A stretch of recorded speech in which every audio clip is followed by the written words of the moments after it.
Moi, Serge Gainsbourg, est-ce que L'eau à la bouche est le seul film dont vous ayez composé la musique? Non, j'avais fait auparavant Les loups dans la bergerie. Le film de Bromberger. Et ceci vous a amené assez naturellement à passer de l'autre côté de la caméra, c'est-à-dire à devenir acteur. Mais c'est pas ça qui m'a amené, c'est mon passage aux Trois Baudets, où Michel Boiron m'avait vu. Qui m'a fait tourner donc dans Voulez-vous danser avec moi? Qu'est-ce qu'il avait frappé en vous? Il faut croire un physique assez inquiétant. Oui, vous faire jouer les individus louches. Les crapulles, oui. Et par la suite, cet emploi vous est-il resté? Eh bien oui, puisque Voulez-vous danser avec moi a été vu en Italie par Paolo Moffa, qui était producteur de La Révolte des esclaves, qui m'a engagé. Et toujours pour jouer les ignobles crapules. Lise Levitzky, bonsoir. Bonsoir. Nous venons voir Serge Gainsbourg, c'était en 1961, dans l'émission Page Cinéma. Lise Levitzky, vous avez été la première épouse de Serge Gainsbourg. Serge Gainsbourg qui est mort le 2 mars 1991, 63 ans. Et on l'a tous dit, à cette époque-là, disparaissait un des plus grands génies de la chanson française.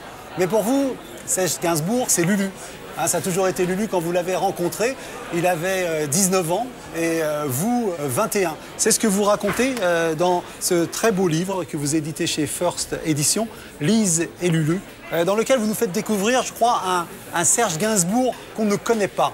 Parce que vous avez vécu avec lui 10 ans, mais surtout 30 ans de rendez-vous secrets. Alors, face au miroir, j'ai envie que vous nous parliez de ce Serge Gainsbourg secret, ce Serge Gainsbourg qui est le vôtre, et de nous dire votre passion pour Lulu. Non, avant Serge, c'était Lulu. Oui, toujours. Oui. Ça a toujours été. Et d'ailleurs, c'est un nom qui lui plaisait bien, parce qu'il a toujours aimé tous les Luciens, Luciennes, Lulu.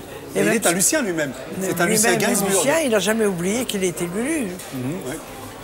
Alors quand vous le rencontrez, c'est dans une école de dessin, mais lui, sa jeunesse a été baignée par le piano de son père. Oui, son père était chef d'orchestre dans une boîte de Montmartre. Très très bon pianiste, mais bon, qui n'avait pas fait carrière dans l'art majeur. Le piano classique étant l'art majeur par rapport au petit piano de Bach. Alors l'art majeur, là je vous reprends parce que vous le dites dans votre livre, on va s'en apercevoir, vous êtes snob, archi snob, oui. Et quand vous rencontrez Serge Gainsbourg, vous ce que vous voulez pour lui, c'est qu'il développe son talent de peintre, parce que c'est un... Oui, parce qu'il avait un talent extraordinaire. Et c'est pas seulement moi qui le dis par amour, mais si je me suis intéressée à lui, c'est parce que tout le monde disait que c'était un très grand peintre en herbe, et y compris ses professeurs. Oui. Alors, est-ce que ça a été progressif qu'il a abandonné la peinture, ou il y a eu un événement qui a déclenché cet abandon? Je crois qu'il y a eu deux événements. Il y a eu sa rencontre avec Gréco d'abord, oui. Qui lui a dit qu'il fallait qu'il choisisse. Donc il réfléchissait, et juste à ce moment-là est arrivé un événement. Il a assisté à la première prestation d'Yves Klein. Quand Yves Klein fait sa première grande peinture bleue, c'est-à-dire il a mis une grande toile par terre, il a versé des seaux de peinture dessus, il a pris une petite jeune fille à poil, il l'a prise par les poignets, et il a commencé à la balancer sur la toile, et elle servait de pinceau, et tout le monde a applaudi, c'est parti aux enchères, ça montait très haut, et pendant ce temps-là, Lulu, qui était dans le fond de la salle, en train de regarder ça, souffrait abominablement, et il a dit, si c'est ça la peinture moderne, c'est sans moi. Alors, nous, on a envie de savoir, aujourd'hui, est-ce qu'on peut voir des peintures de Serge Gainsbourg? Qu'est-ce qu'il en reste? Oh, à ma connaissance, 2 ou 3. 2 ou 3, oui. Oui, pas plus. Il y a une minuscule petite peinture qui est chez Jane et qui me représente moi, nue. Et alors, c'est là, ça c'est une histoire terrible parce que un jour de dispute, on avait cassé la petite chose en deux. Il avait emporté les jambes et moi le haut. Et j'avais gardé le haut. Et des années après, mais très longtemps après, il est venu en me disant « Je voudrais que tu me reconfies ta partie parce que je vais la faire raccommoder. » Et moi, j'ai cru que c'était pour moi qu'il allait la faire raccommoder. Mais non, pas du tout. Il l'a fait raccommoder et c'était pour Jane. Et donc, ce tableau est chez Jane. Voilà. Alors, il y a une anecdote que je trouve très mignonne dans votre livre. Vous gardiez la maison de Salvador Dali. Et Oui. Salvador Dali, elle avait l'habitude de faire des croquis sur certains types de papiers. Racontez-nous cette anecdote. Quand Salvador Dali venait chez lui, parce que c'était plutôt un garde-meuble qu'autre chose, cet appartement. Mais bon, il n'y avait pas de papier cul aux chiottes. Donc il venait avec son carnet de croquis, il dessinait des petits dessins, principalement érotiques d'ailleurs, quand il était dans cet endroit-là. Et ensuite, ça s'amoncelait, il y avait des tas. Mais il n'y avait pas de papier cul, c'était avec ça qu'on était censé se nettoyer. Et on n'a jamais pensé à en voler un. Sinon, aujourd'hui, Oh ben non, on serait riche. Mais grâce des- au PQ de... Mais de- des années plus tard, il en a acheté un. Oui. Il en a retrouvé un dans une vente aux enchères, il l'a payé les yeux de la tête. C'était vraiment ça. Et on a ri. Vraiment, On peut l'imaginer. Alors, vous avez eu l'envie de faire des pactes régulièrement. Et après un an de relation, vous avez fait un pacte. C'est une espèce de pacte absolu. Qu'est-ce que c'était ce pacte? nous sommes allés d'abord à Chartres, à la cathédrale. Et puis après ça, nous sommes allés à la cathédrale russe qui est rue d'Aru. Nous avons fait la même chose. Et pour terminer, nous sommes allés à la synagogue de la rue Copernic faire la même chose. C'est-à-dire que les 3 endroits où on pouvait rencontrer Dieu à Paris, ben, nous y sommes allés et nous lui avons annoncé que nous étions ensemble. Alors que ni l'un ni l'autre ne croient en Dieu. Non, pas du tout, mais on a le sens du sacré, pas forcément Dieu. Mais Bien bon. sûr. Alors dans ce sens du sacré, vous allez vous marier. Vous, c'est contre vos principes, mais vous allez vous marier. Oui, mais ça a été chantage parce que il a fait une saison de 3 jours à l'armée et il est rentré, il a rencontré tous ses copains de caserne qui étaient mariés, qui avaient des enfants. Et donc il a voulu rentrer dans le rang tout de suite. C'est pas normal d'être comme ça. Il faut qu'on se marie, puisqu'on est ensemble, on va se marier. Et moi je voulais absolument pas, et ça a été le chantage. Si tu veux pas te marier, on se quitte. Bon. Il y en a 7 de se jeter dans la Seine. Oui, Non, il voulait que moi je me jette dans la Seine. oui, c'est ça. Oui. C'est pas la plutôt même ça. chose. Pas oui. lui. Non, Pas non. lui. Alors, comment votre relation a été tumultueuse? Elle avait des allers-retours, des séparations qui n'en ont pas été. Comment elle s'est terminée, j'allais dire les 10 ans officiellement, et comment a commencé ces 30 ans de rendez-vous? Bon, ce qui est arrivé, après le divorce, il y a quand même eu des pressions nerveuses. Moi, je suis tombée en dépression. J'ai fini par épouser le garçon qui voulait m'épouser. Et donc, lui, je le voyais de temps en temps. Et il me racontait à quel point sa deuxième femme l'emmerdait, et à quel point elle était jalouse, et à quel point ceci, à quel point cela. Et donc, on a commencé les confidences à ce moment-là. Est-ce que vous parlez de Françoise-Antoinette Pancrazy, dont C'est ça. dont il a eu 2 enfants? Oui, il a eu 2 enfants dont il s'est très mal occupé.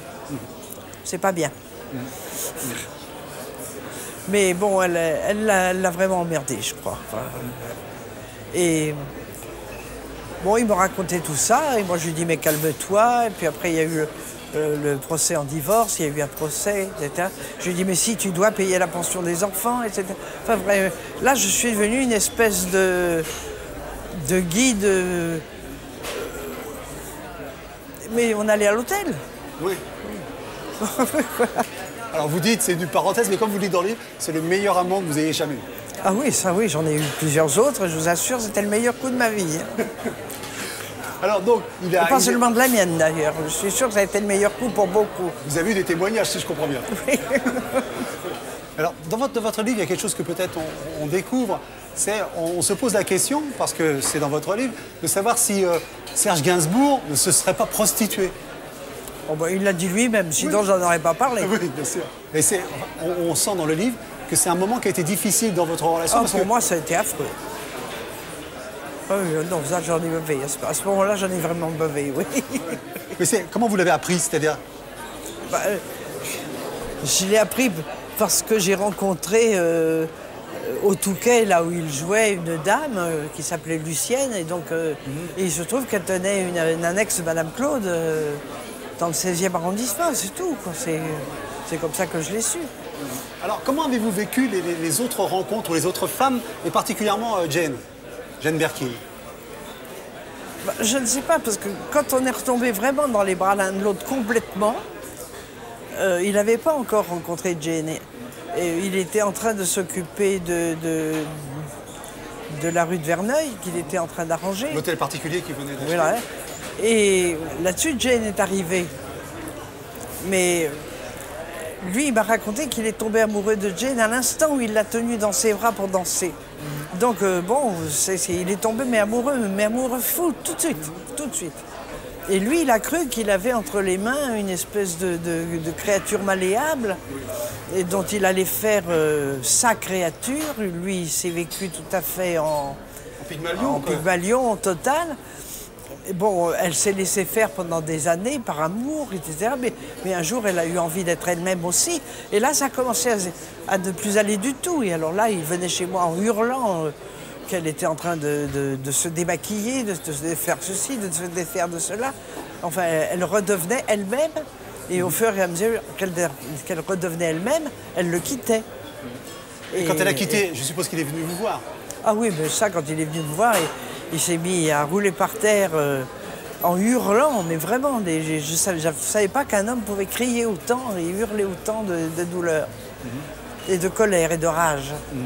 Alors, comment vous avez vécu ce glissement du Gainsbourg au Gainsbar, j'allais dire? Bien sûr, vous avez dû être inquiet de voir son état physique quand même se dégrader.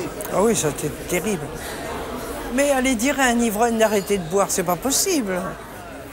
C'est pas possible. Il a essayé, après son opération, il a tenu 3 semaines.